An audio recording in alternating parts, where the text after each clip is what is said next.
ایک بزرگ تھے شیخ عبداللہ صومعی رضی اللہ تعالی عنہ.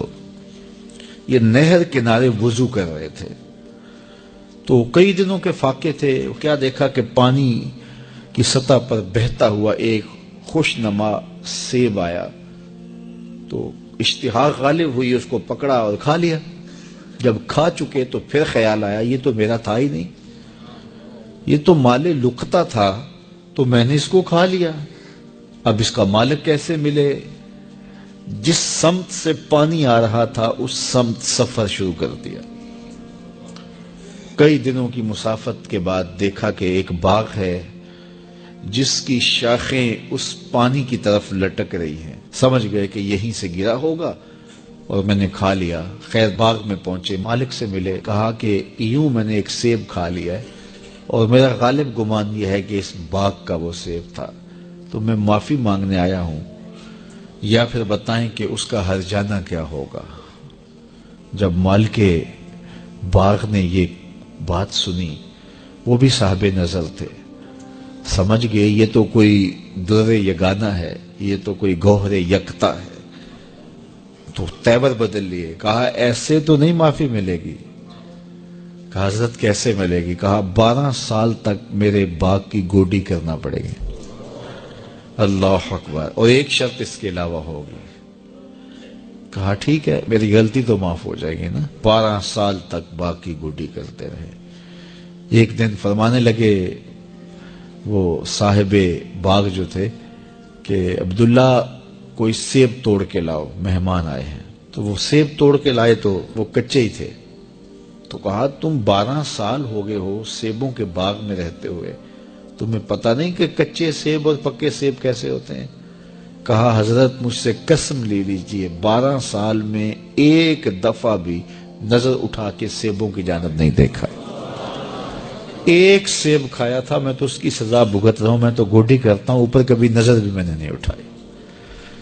سینے سے لگا لیا. کہا ایک شرط تمہاری پوری ہو گئی، اب دوسری شرط ہے کہ میری ایک بیٹی ہے جو آنکھوں سے نابینا ہے، کانوں سے بہری ہے، بول سکتی نہیں، اور وہ اپاہج بھی ہے، چل بھی نہیں سکتی. اس سے تمہارا نکاح کرنا چاہوں گا، اگر تمہیں قبول ہے تو معافی ہو جائے گی.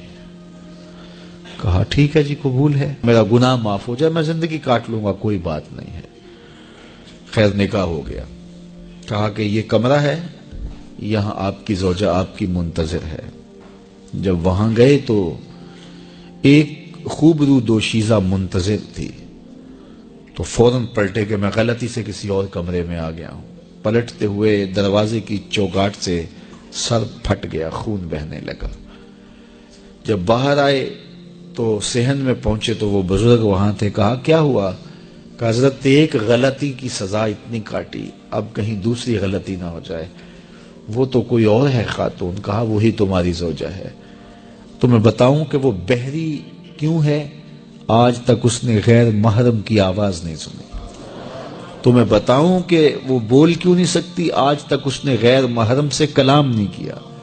اندھی اس طرح ہے، آج تک اس نے غیر محرم کو نہیں دیکھا. اور اپاہج جس طرح ہے، چل کے کبھی گھر کی دہلیز سے گئی نہیں ہے.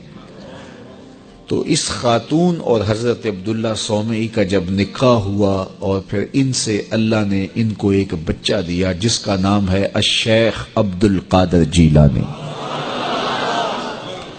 جب ماں باپ اس طرح کے ہوں تو بیٹے اس طرح کے ہی ہوتے ہیں. باپ کا لقمہ پاک اور ماں اپنی آبرو کی کیسی محافظہ.